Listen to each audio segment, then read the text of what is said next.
Pada hari itu juga, dua orang murid-murid Yesus pergi ke sebuah kampung bernama Emmaus, yang terletak kira-kira 7 mil jauhnya dari Yerusalem.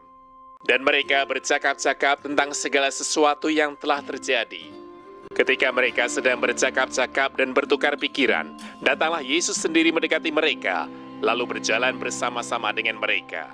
Tetapi ada sesuatu yang menghalangi mata mereka, sehingga mereka tidak dapat mengenal Dia.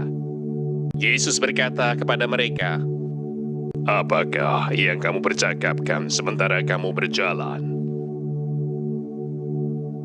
Maka berhentilah mereka dengan muka muram. Seorang dari mereka, namanya Kleopas, menjawabnya, "Adakah engkau satu-satunya orang asing di Yerusalem yang tidak tahu apa yang terjadi di situ pada hari-hari belakangan ini?" Katanya kepada mereka, "Apakah itu?" Jawab mereka,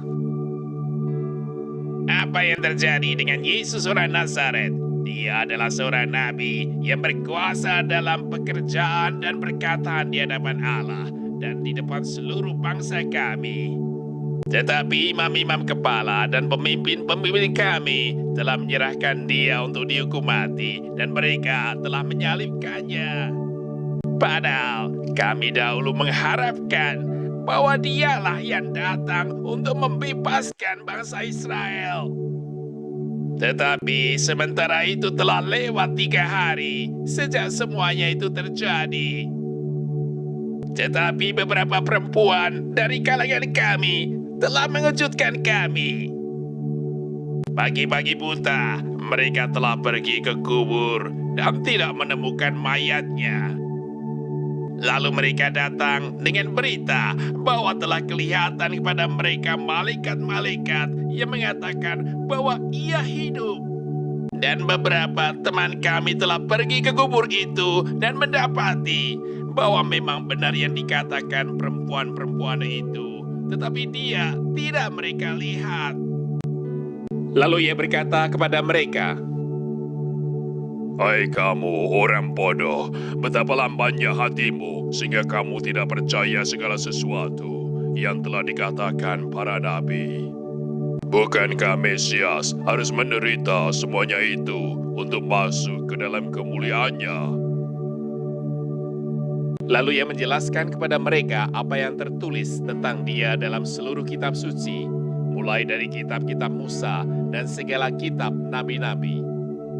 Mereka mendekati kampung yang mereka tuju, lalu ia berbuat seolah-olah hendak meneruskan perjalanannya. Tetapi mereka sangat mendesaknya, katanya, "Tinggallah bersama-sama dengan kami, sebab hari telah menjelang malam dan matahari hampir terbenam." Lalu masuklah ia untuk tinggal bersama-sama dengan mereka.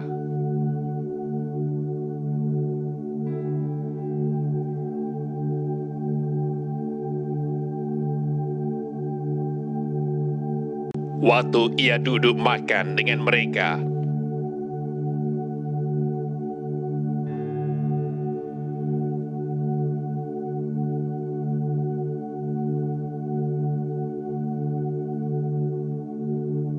ia mengambil roti, mengucap berkat, lalu memecah-mecahkannya dan memberikannya kepada mereka.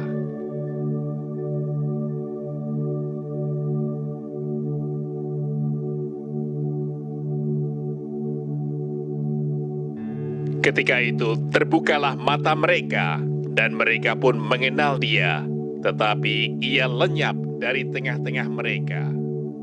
Kata mereka seorang kepada yang lain, "Bukankah hati kita berkobar-kobar ketika Ia berbicara dengan kita di tengah jalan, dan ketika Ia menerangkan kitab suci kepada kita?" Lalu bangunlah mereka dan terus kembali ke Yerusalem. Di situ mereka mendapati ke-11 murid itu. Mereka sedang berkumpul bersama-sama dengan teman-teman mereka. Kata mereka itu, "Sesungguhnya Tuhan telah bangkit dan telah menampakkan diri kepada Simon." Lalu kedua orang itu pun menceritakan apa yang terjadi di tengah jalan dan bagaimana mereka mengenal Dia pada waktu Ia memecah-mecahkan roti.